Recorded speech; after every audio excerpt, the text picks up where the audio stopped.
lugar de encuentro para el talento venezolano, dentro y fuera de nuestro país. Continuamos por todos los medios con Mingo. Otro nivel.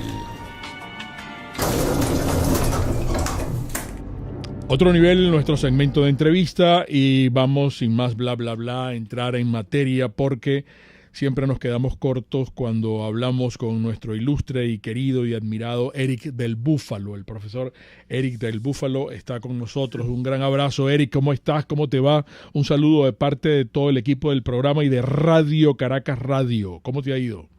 Muy bien, gracias, Mingo. Saludos, Erika. Gracias a todos. Gracias siempre por invitarme a tu programa. Siempre, buenos querido días, amigo. Mira, yo colocaba un tuit invitando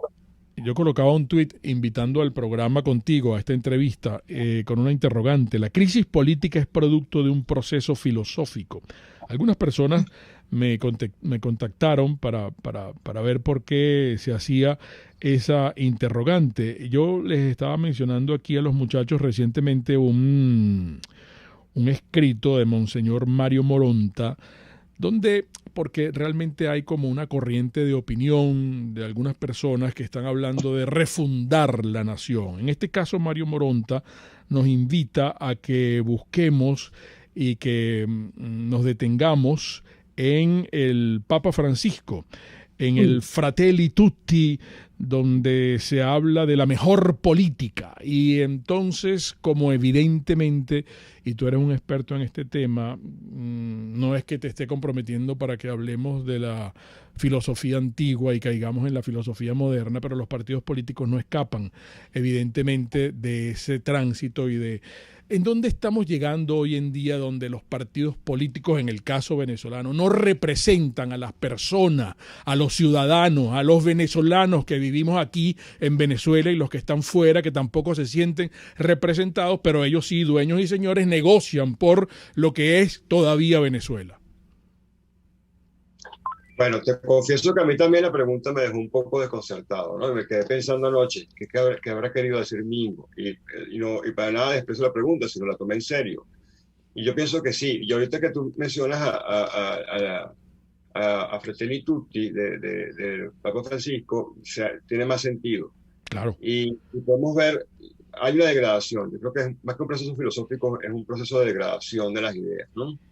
En Venezuela, el chavismo viene también con una crisis de representatividad, y la crisis de representatividad tiene que ver profundamente con la crisis de representación de las ideas y por lo tanto de la conciencia ciudadana, ¿no? Dicho más rápidamente, tiene que ver con una idiotización previa, ¿no? O sea, no se cae aquí, sí, disculpa que sea tan fuerte, tú sabes cómo soy yo a esta hora, pero hay un proceso de idiotización del país, y ese proceso de idiotización del país no está llevado solamente por el chavismo. La oposición es gran parte de ese proceso. O sea, si tú te pones a ver el discurso desde, vamos a quitar a Arias Cárdenas, que ya decirle opositor es como demasiado, pero desde Rosales, por ejemplo, ¿no? Empecemos con Rosales. Todo el discurso de la oposición ha sido una degradación de ideas cada vez mayor, hasta llegar casi a la nada, casi a la mera autoayuda, y a la autoayuda de la más barata, o sea, de la menos ni siquiera, porque hay una autoayuda más o menos buena, pero esta es ni siquiera esa. Es la autoayuda más degradada, ¿no? Digamos, el discurso se basa en fe, en esperanza, en carantoñas a las ilusiones. Entonces sí, hay un proceso, más que un proceso filosófico, mismo hay un proceso de degradación de la concepción, de la visión del país. Yo ahorita incluso diría que no hay ninguna visión de país. O sea, no solamente no hay una estrategia para salir del chavismo, es que aunque el chavismo desapareciera hoy, se desintegrara, no hay en la oposición, en el campo opositor, salvo muy pocas excepciones que son además minoritarias dentro de las fuerzas reales, fácticas que están, no hay ninguna visión de país. ¿Tú ves alguna visión de país? Yo no veo ninguna. ¿Qué quiero decir yo con una visión de país? No me refiero a un programa, no me refiero a una sarta de ideas mal escritas en un papel, no. Me refiero a la forma en cómo se va a recoger, cómo se va a refundar, cómo se va a revertir estos 20 años de destrucción. Y entonces, bueno, en ese sentido sí, hay una gran crisis, más que filosófica, en el sentido amplio, hay una gran crisis de ideas y de visión. Estamos en un nivel de estupidización increíble, increíble, vergonzoso. Y tú ves el discurso, incluso de los opositores afuera, da lástima, es muy triste. Es completamente vacío, güero de contenido, güero de profundidad táctica, estratégica, filosófica, en el sentido de qué concepto de república mantienen ellos. O sea, hay una orfandad completamente de ideas, y sin ideas el hombre no ve. O sea, uno puede ver colores, puede ver formas, pero sin ideas uno no ve el futuro. Todo lo que nosotros conseguimos el futuro desde que uno es estudiante y está estudiando en la primaria, todo lo que uno se visualiza en el futuro está hecho de ideas. Bueno, yo quiero ser doctora, yo quiero ser doctor, yo quiero ser veterinario, quiero ser ingeniero. Eso es una idea ya, sí, ¿verdad? Y eso mueve al joven hacia su futuro. Si no hay esa idea de futuro, no hay futuro. Lo que hay es un eterno presente, una rueca que se repite, ¿verdad? Como en el Hades griego, como en el infierno griego, donde uno no va a ningún lado nunca. Y esa es la impresión, yo creo que esa es la impresión que yo tengo. No creo que Dios sea radical por esto o pesimista, pero creo que es obvio que, y creo que si todo el mundo, los que nos escucha, se preguntan en el fondo de su corazón, si ustedes sienten que hay alguna visión de futuro en Venezuela, más allá de las consignas de autoayuda, de buena fe, que uno puede imprimirse así, sabe que no. Y eso es lo más triste. Eso es lo más...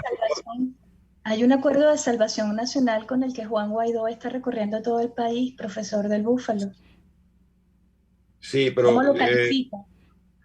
Bueno, pero es que yo veo, digamos, yo me acuerdo de eso, me acuerdo de las asambleas ciudadanas, o sea, yo lo que veo es como una especie de un recocido, ¿no? Un refrito de la misma estrategia de toda la vida, desde Rosales, ¿no? Ni siquiera desde el 2017 para acá, sino desde 2003, 2004. Yo califico eso como actos de efectos, pues, ¿no? Efectos especiales, como un programa de manido, como cuando uno ve un programa viejo, ¿no? De Friends o de algo de Netflix, ya sabe lo que va a pasar, ya lo ve como... O sea, es tan aburridor, incluso hablar de eso, que no vale mayor análisis, ¿no? No hay ninguna receta nueva ahí. Ese nombre de Acuerdo de Salvación Nacional, tan ribombante, por cierto, es muy ribombante para los que hacen, porque en eso sí no tienen pruritos, en ponerse epítetos y cosas heroicas, ¿no? En el fondo, ¿qué ha sido? Bueno, yo lo ponía en un tuit hace unos días, es una forma de andar como un pote por el mundo recogiendo plata de gobiernos extranjeros, de organismos multilaterales, de partidos afuera. Pero eso no se va a traducir en nada, porque los acuerdos además no se hacen así. Eso está hecho simplemente para las galerías. En primer lugar, el acuerdo no existe porque son los mismos factores de la oposición. Entonces, en segundo lugar, es la misma receta de siempre: ir a elecciones, al matadero, que legitima a Maduro, que normaliza una situación que es absolutamente normal. Y yo no veo en que quitémoslo del acuerdo, en que dónde está la salvación, yo no lo veo absolutamente por ningún lado, ¿no? Y la verdad es que en unos pocos 4 meses vamos a ir a un proceso electoral donde la tensión va a ser horriblemente grande, pero eso no importa, porque al señor no le importa que haya participación, lo que importa es que haya candidatos, no electores. ¿Por qué le importa que haya candidatos y no electores? Porque con los candidatos ellos se normalizan, se legitiman. No uso la palabra legitimar porque legitimar es otra cosa, pero tienen un efecto de legitimidad, digámoslo así. De reconocimiento. De efecto, de reconocimiento superfluo, pero que sirve. ¿Y para qué le va a servir? Para eliminar sanciones, seguramente, sí, o para hacer las sanciones. Y de modo que la gente que manda, que son los grandes, que son oligopolios muy oscuros, que viven incubados dentro de lo que queda de Estado, que queda muy poco de Estado, ¿verdad? Y esta nueva burguesía extrañísima que se ha creado, cívico-militar, digámoslo así, ¿verdad? De oscuro proceder, pueda tener más oxígeno. Entonces, claro, cuando uno lo ve así, es claro, porque esa burguesía cívico-militar de oscuro proceder le conviene que no haya sanciones, le conviene que puedan hacer negocios afuera, ellos quieren salir del país también, quieren viajar, quieren darse la buena vida, ¿no? Trabajaron muy duro como para nada más quedarse los roques, robando. Entonces, cuando uno lo ve así se da cuenta que, bueno, hay un mismo circuito, porque la otra pregunta es, ¿quién financia los partidos políticos en Venezuela? ¿Quién financia a los políticos que están afuera, que además viven muy bien? O sea, viven en una zona de Madrid muy costosa, o viven en un penthouse en la mejor zona de Bogotá, o están en Washington bien, no están acomodados en el sofacama de alguien, no, para nada. Entonces uno puede decir, bueno, esa financiación viene de dos partes. Una parte vendrá de la ayuda internacional, que no era para eso tampoco, era para la ayuda humanitaria, ¿no? Y otra parte vendrá de la financiación interna, que es la que paga las campañas, etcétera, ¿no? ¿Y quién paga esas campañas? Bueno, esa nueva oligarquía que se creó, que no tiene nada que ver con la liberación, como dicen algunos del país, la liberación económica, etcétera. De hecho, unos días una noticia de un emprendedor que muy legítimamente vendía chicha, y esa venta de la chicha se volvió un paradigma. O sea, llegamos a un nivel de visión lumpen, de visión miserable de la existencia, tan miserable de la existencia, que un vendedor de chicha se vuelve criterio de solución, de visión económica y visión social del país. A ese extremo hemos llegado mismo. Entonces, en ese sentido, ¿cuál es el proceso filosófico? El proceso de la absoluta degradación de los referentes, de la visión del país, de la representación política, de la representación a secas de lo que es de la realidad en donde estamos parados. Claro. Y eso, por supuesto, crea una atmósfera de desolación muy grande. Es una gran desolación. Claro, porque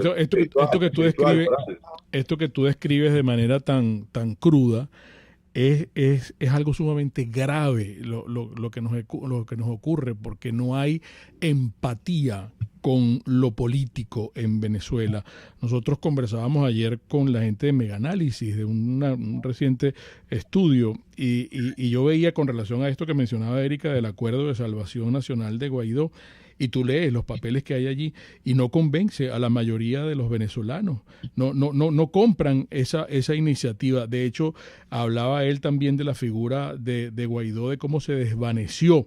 Pero es que al mismo tiempo el socialismo de Maduro y del chavismo no representan ningún tipo de esperanzas para el futuro de los venezolanos. El socialismo en Venezuela caducó, no genera expectativas positivas. Hay un mercadeo, hay un mensaje mediático que no sé si la gente se detiene a pensar en eso, que tú hablas de la idiotización y la estupidización de la sociedad. Y eso a mí me parece sumamente delicado, porque esa es la parálisis de la sociedad en Venezuela, amén de la pandemia y de otras cosas, pero con relación a la filosofía y al aspecto político del país, ahí tienes tú, y esto tiene que ser una estrategia, ¿vale? Esto tiene que ser una cuestión fríamente calculada. Pues cualquiera que tenga dos dedos de frente se da cuenta. Claro.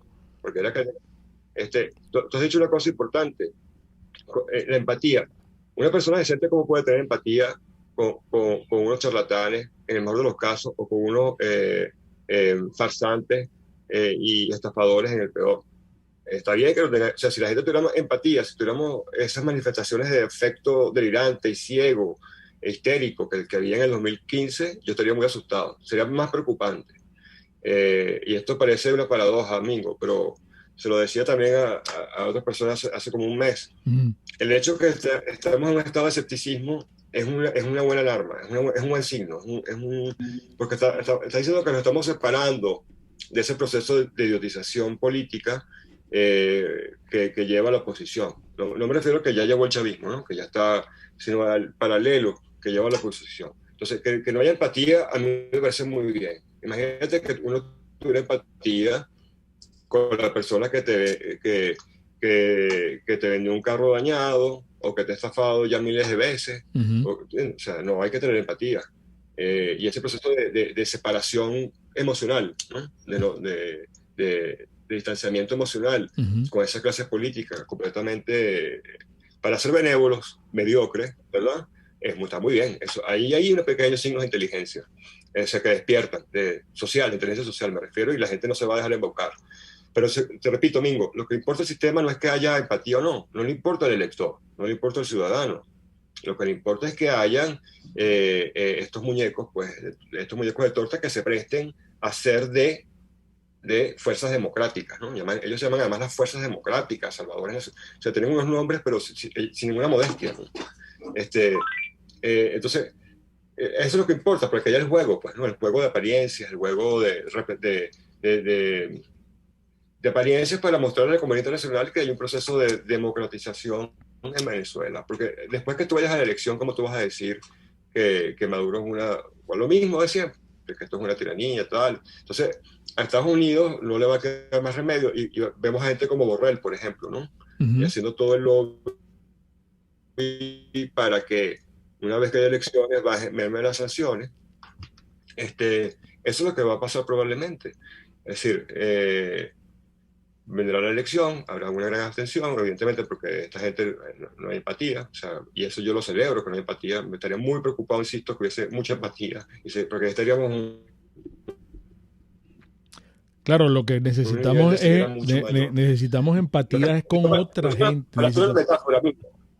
Necesitamos empatía. Sí, exactamente. Con otra gente que no permiten que surja. Pero tenemos que hacer un paréntesis, Erika. Vamos a identificar, tenemos un breve intervalo, el profesor Eric del Búfalo, hoy con nosotros, en momentos regresamos. Un espacio para formar la nueva opinión pública venezolana, por todos los medios, con Mingo.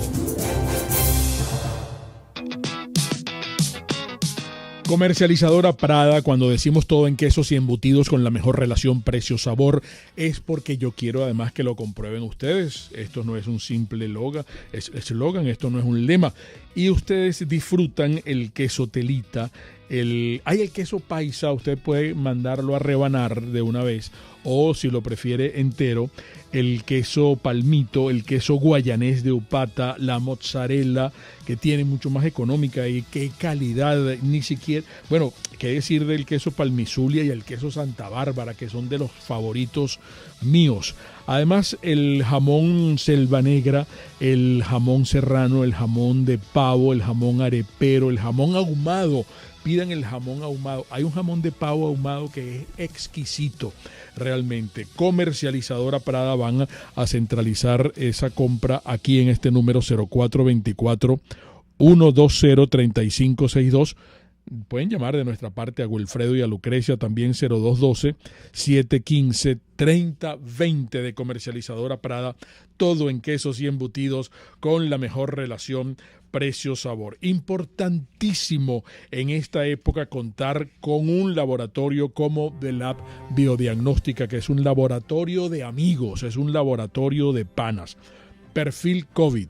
Esto es importantísimo, amigos, que ustedes sepan que en The Lab Biodiagnóstica usted tiene el perfil COVID a un precio que se va a sorprender, y los resultados en tiempo récord, que es algo que usted necesita también. Si necesita también el servicio a domicilio, si requiere el servicio a domicilio, usted se pone de acuerdo con ellos, porque esto es previa cita, llamando al 0414-202-2900. The Lab Biodiagnóstica, precisión y confianza en laboratorio clínico.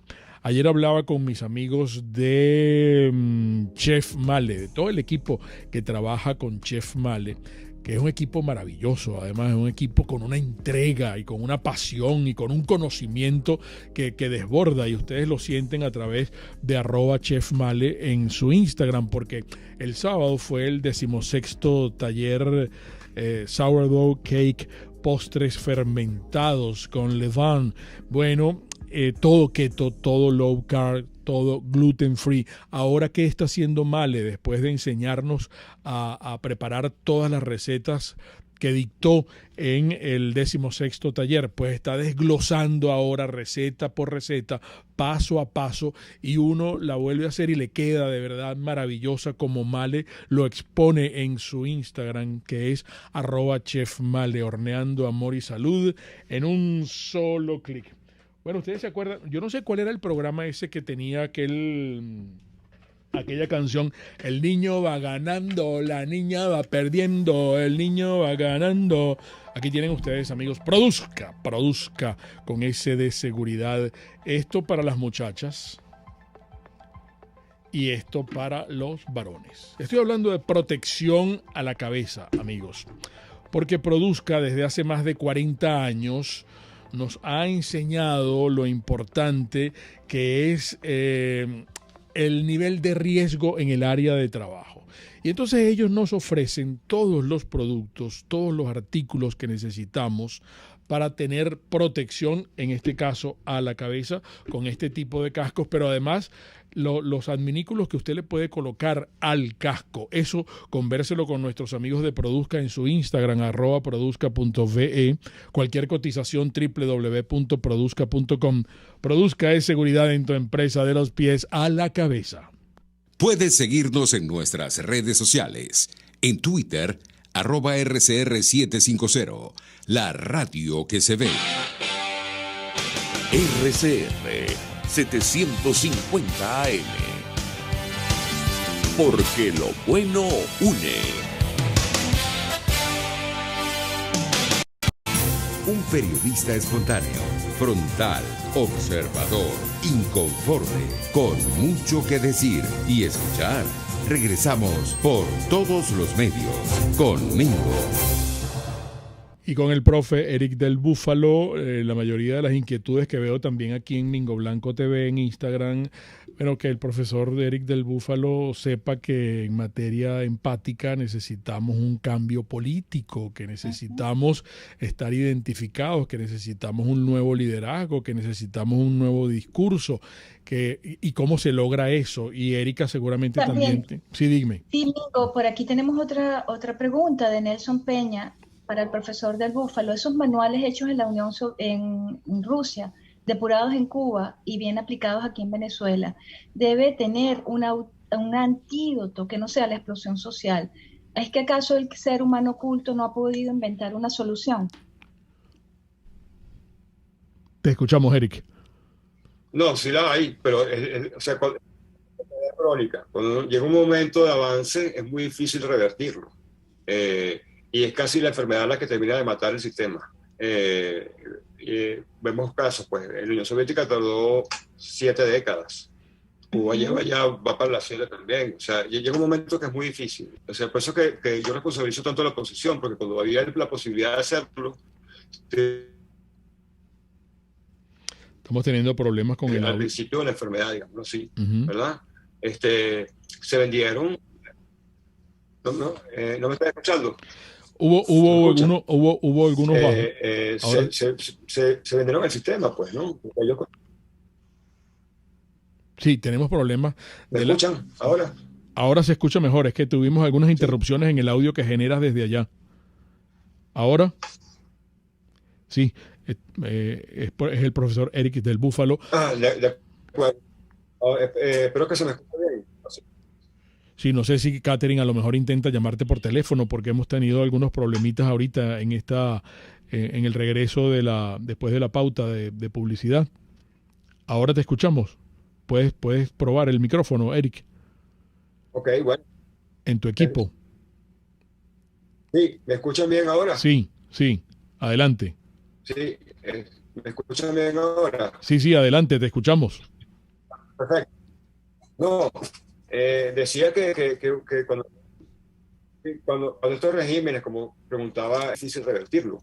Y por eso que la responsabilidad clave está en la estrategia que usó la oposición al principio, donde era más fácil y donde quemó todos los cartuchos. Ahora, lo hizo porque no sabía, por ignorancia, o lo hizo porque consiguió un nicho de negocio. Que bueno, este sistema es muy fuerte, mejor nos acomodamos y tenemos nuestra garantía de ser opositores para siempre. Siempre los opositores, ¿no? O sea, como si ser opositor fuera algo en sí mismo o fuera la meta.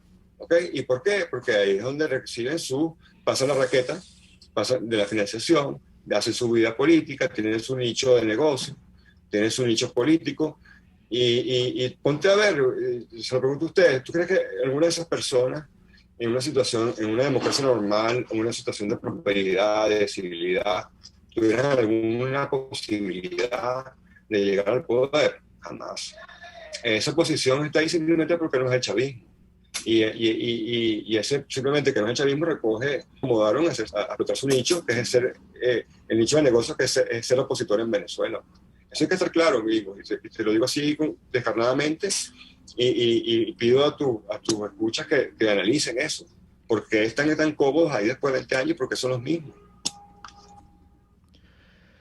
Bueno, profe, hay gente que está preguntando si usted considera posible un golpe militar a Maduro y si eso es una solución a la situación que vive Venezuela.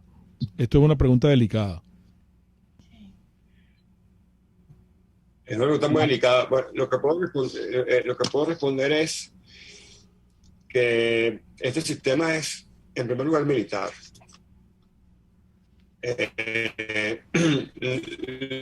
Las fuerzas que sostienen esto son militares. Ahora, no son militares en el sentido de una estructura institucional. O sea, nosotros tenemos la idea de militar como algo muy formal, muy piramidal, muy decente, muy honroso, ¿no?